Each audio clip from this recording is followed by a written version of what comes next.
All right. Good morning, folks. Glad to see everybody here nice and early. Comcast has assured me my internet will not go out, which should mean in about 15 minutes my internet will go out. But that's all right because our guest will take over and drive the show and we'll be fine. Good to see everybody here nice and early on a beautiful Tuesday here in Florida. And Veronica, glad you could be here. Um, Everybody grab a cup of coffee. We are going to actually jump into this because we have a ton of stuff to get through today. Oh, I'm sorry. Evidently, Veronica's drinking lemon water, which actually doesn't sound good. But hey, to each his own. Good morning, everybody. Welcome to the 67th episode of FinTech Insider, the Breakfast Show US. I'm Sam Maule, Lebanon's Managing Director, North America. I'll be your host for the show. Do let us know where you're at in the world. For example, Dr. Abdullah is on. Dr. Abdullah works in cybersecurity in the oil and gas space in Saudi Arabia. So get out there. Let us know what country you're in. We will try to give you a shout out. Myself, I am down in Jacksonville, Florida, which sometimes does feel like a third world country, as was evident yesterday when my internet went out halfway through the show. Please share the link to the show. So if you look down, you'll see a little link that says share. Click on that thing, let your network know that you're watching, smack those emojis and let us know you like it. And please, most importantly, subscribe to 11FS on LinkedIn and to our podcast, FinTech Insider, on anywhere where you listen to podcasts like iTunes or Spotify, or you take your pick. All right, first off, 3 news stories from the past 24 hours that caught my attention and should have yours. Had a ton of news over the past 24 hours. One of them was interesting. It's from Reuters. They report Lloyd's Bank Chief Executive Officer, and I'm going to slaughter his name, and I apologize, Antonio Horta Wasero, said on Monday he's going to step down next year after a decade at the helm of Lloyd's Bank, leaving Britain's biggest domestic bank to find a successor to steer it through the coronavirus fallout. While his departure has been expected, it comes at a critical time as banks brace for a wave of bad debts as customers struggle in the economy, leading into a deep recession. His successor will need to push Lloyd's further into wealth management and online services while finding a way to increase profits in an era of almost zero interest rates, analysts said. We find Lloyd's at 11FS to be interesting because quite a few of our executive team actually came out of Lloyd's Bank, to include my good friend Jeff Tyson, who is our global head of consulting. So to our friends at Lloyd, hopefully you'll get a great successor in there to lead you. Our second story is from Forbes.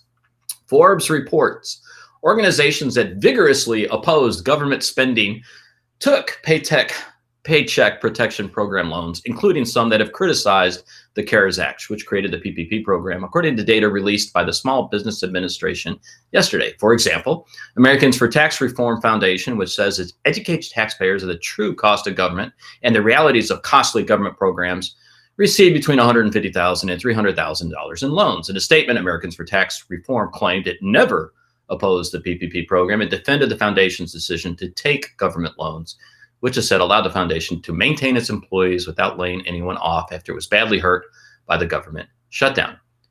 But ATR founder Grover Norquist has criticized the unemployment insurance provision of the CARES Act, which he said delays recovery, and signed a letter urging lawmakers not to approve a second stimulus bill. And how many want to bet that they take that money too? And in my favorite, oh my God, in my favorite, if there ever was a definition of irony, the Ayn Rand Institute, named for conservative philosopher author, received a loan of between $350,000 and $1 million, which it called partial restitution for government-inflicted losses. This pause is a dramatic pause, people, as I attempt not to cuss on the air. It would be a terrible injustice for pro-capitalists to set aside and leave the funds to those indifferent or actively hostile to capitalism. Anyways, moving on to the last story. And finally, in another potential self-inflicted wound by the U.S., CNN reports international students who are pursuing degrees in the United States will have to leave the country or risk deportation if the universities switch to online-only courses, Immigration and Customs Enforcement announced Monday, or in other words, ICE. The move may affect thousands of foreign students who came to the United States to attend universities or participate in training programs, as well as non-academic or vocational studies. Universities nationwide are beginning to make the decision to transition to online courses as a result of the coronavirus pandemic. At Harvard, for example, all course interaction will be delivered online, including for students living on campus. For international students, that opens the door to them having to leave the U.S. And I should also note Harvard didn't whatsoever cut their tuition rate of close to $50,000 a year. If you aren't aware, in the U.S., make sure I got my stats right, international students only account for 12% of the share of enrollment, but constitute 28% of the share of tuition. If you ever want to see a mass closing of universities and colleges across the U.S., let this go through. And in a related story, which I found to be really damn funny, Berkeley students are now creating a one-unit in-person student-run class to help international students avoid deportation due to the new ICE regulations. Stanford, shout out to you. We love you. And with that, let's get our guest on. Today, we are super excited to be joined by Carine Schneider, president of AST Private Company Solutions, Inc. On today's show, we're going to talk about the evolution of AST and how they're leveraging AI and blockchain technology to better serve their customers. And how is weather in Menlo Park? So I'm assuming you're in Menlo Park. I am in Menlo Park, yes, looking out at the hills towards the ocean. It is beautiful, so cannot complain. Can you give Stanford a wave? I'm assuming you can see it. Yep, giving it a wave, yep. All right, little high five to Stanford. So let's go ahead and start off, if you don't mind. Let's talk a little bit about AST Private Company Solutions. I love the name. What do you do? So we help private companies worldwide manage and track the ownership. In other words, somebody owns most private companies. If you are anything other than a nonprofit, whether you're family owned or venture backed or private equity owned, or it doesn't matter, someone's got to keep track of the pie. And that's what we do, is who owns it? What are their rights and privileges to the shares they own? Can they trade them? Can they borrow against them? That's what we do. And I've been asked to go ahead and swear, Sidr Har. I will. It's going to happen. There's no way. Right, yeah, if y'all watch the Tom Peters interview, yeah, odds are I'll lose it at some point as we go through this. And I should also say, Heather, I don't understand why you're drinking Dr. Pepper this early in the day. So anyways, Karine, I did a little bit of research about you, a little bit of reading, and you're famous. By the way, congratulations. Well, thank you. Yeah, you're highly recognized. Especially in Silicon Valley. You were named one of the 100 most influential women in Silicon Valley by the Silicon Valley Business Journal back in 2017. That's a good honor, everybody. And the reality is, you've been doing this quite a while. You've been in and around the tech space now. Can you talk a little bit about your background, if you don't mind? Sure. Yeah, I started before Oracle went public. I worked for the CFO at Oracle, went through the IPO, which most people don't realize was right around the time Microsoft went public as well. So exactly. Yep. Yeah, long time ago. And that was a great introduction to this idea that if you started working for a small private company and you kind of watched it go through an exit, it could change your life. And it wasn't your paycheck or your bonus check that would change your life. It was really the equity that you owned. And I saw early on how it changed people's behavior. And so I'm just a real believer in employee ownership and always have been. And so spent some time as a partner at PricewaterhouseCoopers, or PwC, helped companies around the world design and implement programs that would work. And so I've been through 9/11, 2008, now this. I went through the Black Monday. I went through all these things, or Black Friday. Went through all the kind of ups and downs. But through it all, ownership has always been there. And when people need to do amazing things, when they need to innovate, when they need to change their companies and contribute at a level that isn't just a normal day-to-day level, you'll always find those companies are primarily, they have an ownership culture. I'm not going to say they're 100% ownership or employee owned, but there's always something in the culture that says to the employee, hey, you should participate in this because it will be good for you personally and it'll be life-changing. And that's the fun part of my job. Yeah, and I'm curious because our careers overlap quite a bit, right? We've both seen quite. I always like to say in this podcast, I remember sending my first email. I was at Northern Trust. I do too. Yeah, I think it was 94, and I remember trying to fake it because I had no clue what I was doing. It took me a day to get it done. By the way, folks, that should say a lot about me because God knows, as a man, I wasn't going to ask for help. I eventually did. Everybody finally got there to do it. I'm curious from your perspective, is with everything you've seen. This is a rabbit hole question. I apologize for it. But how do you think Silicon Valley, Menlo Park has changed over the past couple of decades? And do you think we're in a good place now? I know that's a loaded question, and I apologize. Yeah. But I am really curious. Yeah, I would say in some ways it hasn't changed at all. And I say that in not the most positive way. And I say it Uh-huh. in an incredibly positive way. When the coronavirus hit, I remember having a chat with my boss about it and saying, out here, there's just such optimism about the future that everyone looks at this and, the old, was it Winston Churchill, quote, never let a good crisis go to waste. Everyone here was like, Amen. okay, this changes things. How do we change? How do we innovate? What companies get started? If you look at 2008 and 2001, there were some amazing companies started during Yeah. that time. So that's the positive side of Silicon Valley. We will always rise to whatever's new and we'll come up with a solution. The negative side is I think it's still run by a very small amount of people. It is very much lacking in diversity. I think every study and every conversation you have will tell you that. And I think that's what is a little frustrating being out here. And I think it's getting worse because of our housing issue, because of the job situation. And now that everybody can work remotely, it's going to get even worse. I agree with you. I was asked that on a panel with the CEO of MX a couple weeks ago. And I said, just on the sheer numbers that I'm seeing, the number of people, especially with this concept I can work remotely, Yeah. the talent loss in places like San Francisco, New York, and others, I do think it's real. I do think we're going to see that, Yeah. and I think industries have seen that. And you and I know this. I mean, you worked at PwC and others. Mm-hmm. It used to be when you graduated from Harvard or Stanford, you went to work at Goldman, and then we had the shift, right? You wanted to go Yep. and work, and you wanted to be in Menlo Park where you're at. And I think we're going to continue to see that shift. This concept of um, being able to continuously move jobs. I think the idea of even long-term employment changes drastically, right? Which is why I think, to your point, the idea of partial ownership is everything. Yeah.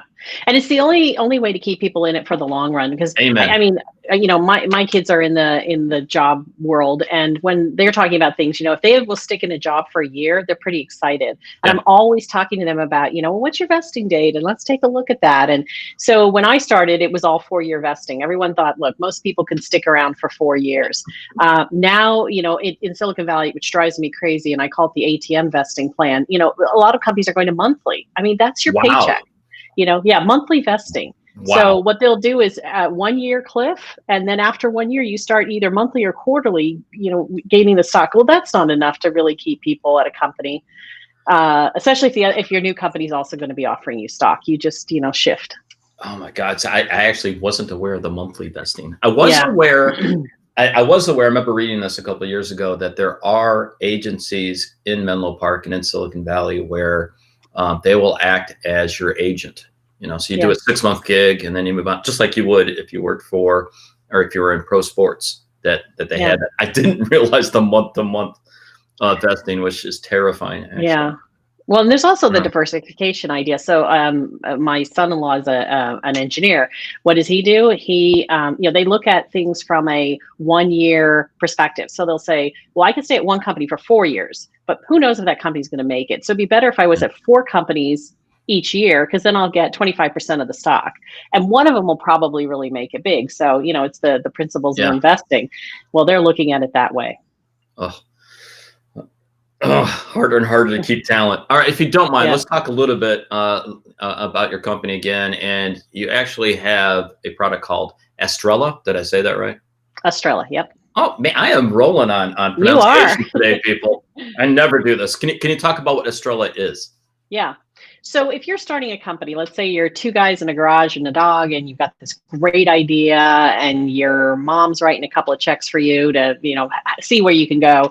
At that point, you and your buddy are saying, hey, it's 50-50, right? How we're going to split the company. And so you would think, well, why do I need to have a software package for that? We keep track of that. And what we want to do is keep track of it from the moment you start your company. And we'll talk about blockchain in a moment. But let's say the next step is you now start to get seed investment. And after that, you start to get a Series A and a Series B and professional investors. It becomes complex very quickly. Not only who owns the company and what rights do they have. And many times now people are getting convertible notes. So, the note is going to convert at some point. Very quickly, you start to lose the understanding of what your ownership is in this particular company. And then, of course, you want to hire employees. So you need to keep track of the employee stock plan as well, or for the European clients, people on the show today, the share scheme. So we have the ability, and our system works worldwide. So it can work in any currency, and it has, the differences in date formats and all of that. But we can keep track of all of the ownership. And then if you are an investor, you are an employee, you of course would like to know what it is that you have in this company. So on the Estrella app, which you can download from the Apple or Android store, you can look on your phone at any time and see, oh, I'm vested, or when's my next vesting schedule, or what did I pay for these shares, or when did I sell them? So you really have a good understanding of what your ownership is in a company. I actually love this idea, by the way. Thank you. Let me go ahead and say that. Yeah. I said my job title at the beginning for everybody. I am the managing partner for North America for 11FS, right? So privately held company, founded 4 years ago. And I'm not saying this about 11FS, everybody. Please understand that. But Karine, I'm imagining you see a lot of your potential clients that are doing this via a Google Doc or a spreadsheet, which is horrifying. Nightmare. Yep. Yeah. Yeah. That is.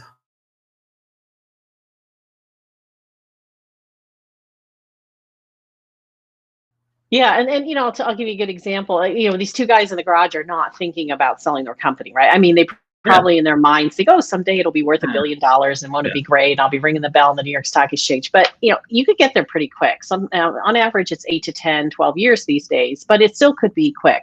So let's say Apple shows up at your door and says, God, we love what you're doing, and we want to buy your company. Well, they want to know who the shareholders are. Right. And if you say, let me pull out my spreadsheet that I haven't looked at in 18 months, and I'm not sure it's totally right, it's going to bring everything to a grinding halt. Yeah. So what we always say to people is the reason you have to have this accurate and correct and ready to go is that when this happens, when these deals happen, there's no time at that point to figure it out.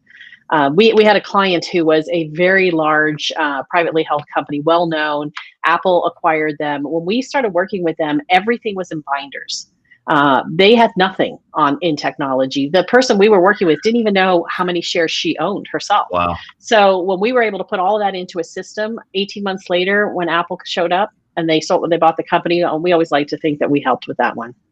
And I don't think people understand that haven't been involved in the startup life. This isn't surprising, because the reality is, and when you're doing the startup life, you're doing everything. I mean, you're just trying to make payroll. Exactly. I'm being blunt. You desperately are just trying to make payroll. You throw coronavirus on top of this and the pandemic and everything else. And then let me say one other thing. Go ahead. They're really sophisticated investors out there. People who are putting money in these companies worldwide, they know what they're doing way more than you know what you're doing.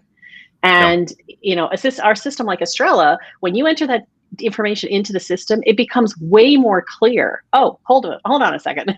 These guys are, they're going to write me a check for $1 million. And like you said, oh, that helps me make payroll. And I can, I can hire another engineer. You didn't realize you just gave away 40% of your company. So I knew this was going to happen. Hey, Siddharhar, good morning. So Siddharhar's in San Francisco, somewhere close to you. He is a startup founder in the tech space. And he obviously sees my show notes, because he's prompting me to move along to the next question. Siddharhar asks, I'm intrigued by your use of blockchain and predictive analytics in your cap table management solution for startups. Can you speak to why you employ blockchain and AI, and how you employ the predictive analytics? Like I said, it's as if he saw my notes. Yeah, really. Or he's looking at our website. So let me start with blockchain. Blockchain's really important. And again, I won't get too deep into blockchain. If anybody wants a longer conversation, we could do that offline. But basically what happens is we talk about it as the genealogy of a share. So when a share is born, when you issue those shares, there are rights and privileges that go with them. In the private world, no two shares are the same. So in the public world, a share of Apple is a share of Apple. In the private world, it is not the same. So what blockchain allows you to do is to keep track of the shares over the life of the shares. So the shares there could be a stock split. There could be a transfer of shares. You could change your name. There could be a lot of different reasons why shares move. The blockchain allows us, first of all, to track all of that, and second of all, to provide you as a shareholder and as the company an ability to see what happened to those shares. So what happens frequently is that at an IPO, someone shows up and says, well, I have 1 million shares of Facebook and I'd like to get my money. And Facebook says, actually, you have 200,000 shares. And oh, no, I got a piece of paper right here. I have an email that says I have 1 million. Blockchain allows us to say, here's exactly what happened to your 1 million shares and why it's actually 200,000 now. So that's blockchain.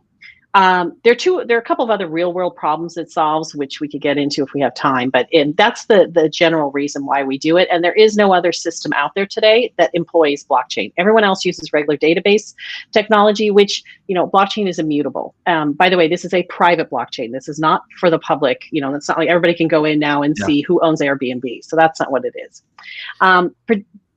You want me to move on to the other two? Or no, I absolutely no. I do want you. I'm just smiling because I was thinking through the use cases in my head, and actually in the comments section earlier, someone said that, right? They said, think about the security risks with having a cap table and ownership and a spreadsheet and everything else. And in my mind, before you even got there, I'm like, oh, private blockchain. Yeah, that's exactly what this is made for, because these are assets where you want to see the entire history of them.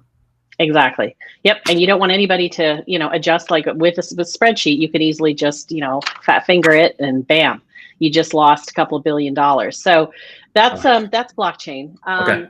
Artificial intelligence, we're utilizing that. And again, we're the first system to do that. There's so much administrative work. I mean, we've talked a little bit about it here. You're busy, you're the CEO. You don't want to be spending time sending out grant agreements to people. Well, with our artificial intelligence, let's say that you have 150 grant agreements that you've sent out in PDF form and you've never put it into a system. With our system, you can just upload those 150 PDF grant agreements into, we have a partnership with Box.com. So into our Box folder, and the system will populate. It'll go into those documents and find, okay, Sam, and he got 1 million and he got it at 10 cents and this is the vesting. It'll pull all of that out. The other side of it is kind of like a Siri, experience. So if you're, let's say you own stock in 10 different companies, you would be able to go into Estrella, into the company that you're looking at and say, hey Estrella, how many shares do I own?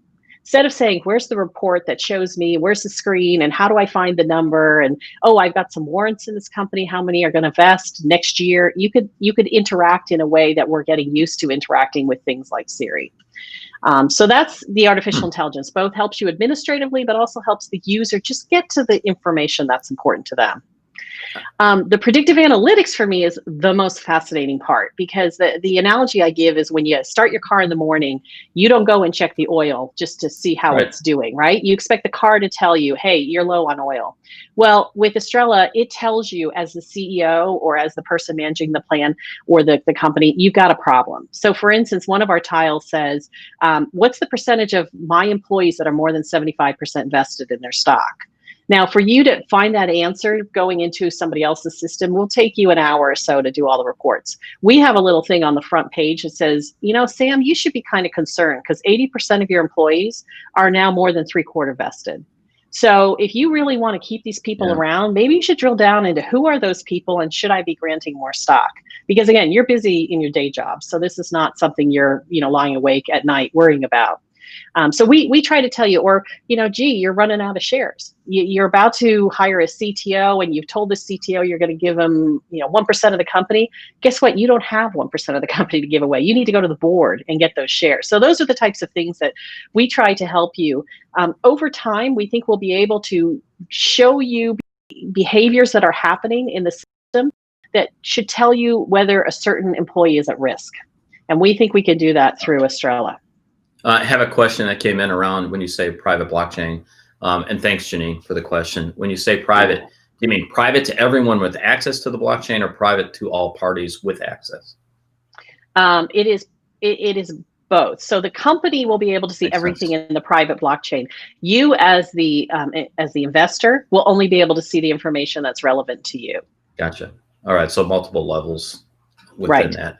Yeah, so there's a couple of people that are in the comments section that I know, like Sid Rahar, who's a company founder, Amanda Orson, who's a managing partner for Curve, runs Curve here in North America. And I know they're nodding along with me as someone who's been through this.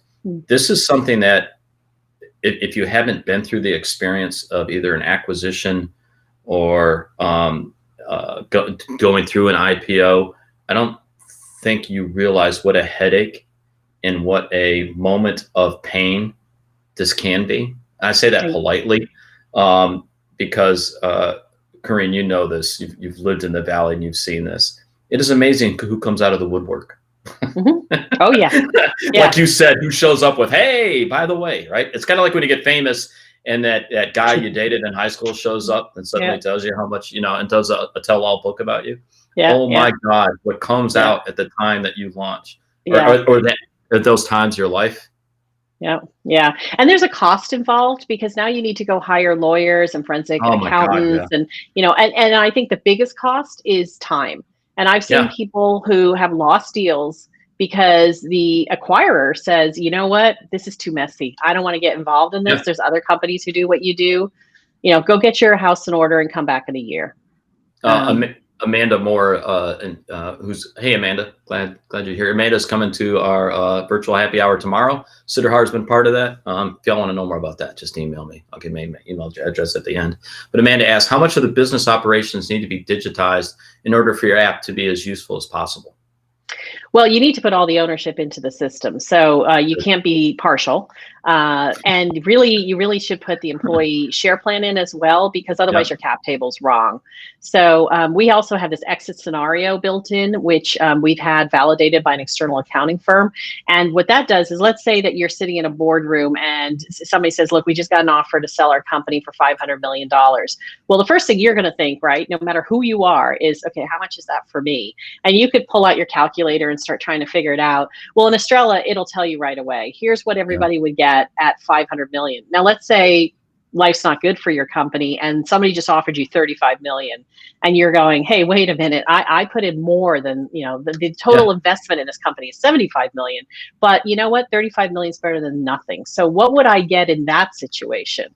And it'll show you that as well. And then if you said, well, what if we're going to do an IPO at 500 million? Am I going to do a little better then? You could just sit there all day long and play with our scenarios. So as long as the data's there, we can run those scenarios for you. So the system does it.